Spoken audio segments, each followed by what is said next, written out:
Dan antara segala bala-bala yang lebih hebat adalah mencapai takbiratul ihram serta imam. Hebat. Itu hebat. Berarti Boro Abdul Rahman bin Auf. Abdul Rahman bin Auf bak semayang subuh lalu. Berarti lebih imam ikut Rasulullah. Karena Abdul Rahman bin Auf sahabat yang terkaya, memiliki unta 50 buahnya. 50 unta, 50 bolami. Bukan kau unta. Kamu bolami kamu unta. Jadi untanya jatuh barang dan royaman, dan Rasulullah. Maka.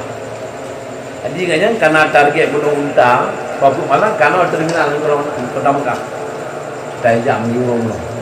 Jadi kayaknya hotel ada ni dua terminal pak kena unta jadi.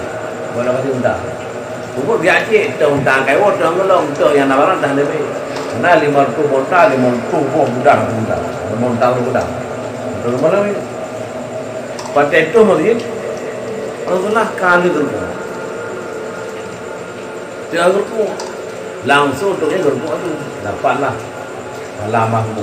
Ya. Perkara kalau benar Rasulullah. Tadi ini saling begitu Rasulullah Abdul Rahman kata mereka Nabi sepupu malu. Maka punya kata istilahnya. Hantom yang mana kata merupakan Abdul Rahman bertalu. Oh ya bukan benar. Rasulullah lambat dulu lagi lah karena banyak pada berjuta tu barang yang rentuh dan begono. Menurut dalam Al-Quran, yang sabuh sampai kata nak tanya lebih ulun kalau hai itu, anda betul juga hai itu dari ramu tadi, ya itu jauh undang-undang apa namanya, hai itu, lami itu, awal kamu hai itu, dua itu, leh itu, hai itu, di mana juga kamu tu, hai itu, juga hai itu. Mana hotel lebo di sini juga lebo, hati lebo unta, lebo lami, lebo barang. Mana orang ramah? Seandainya tajuk unta kata 50 lami 50, ayat tajuk barang 50 hujung, bagi itu logik. Tajuk langit, tajuk semua, maafin nama itu logik. Anda juga macam tuan, memang membuat tapi orang sampai. Jadi mana? Lagi mana? Biasa ayat biasa macam ya, bawa kat benda kecok, cinta nanti. Jadi ya, dia tu cinta bantunya mahal.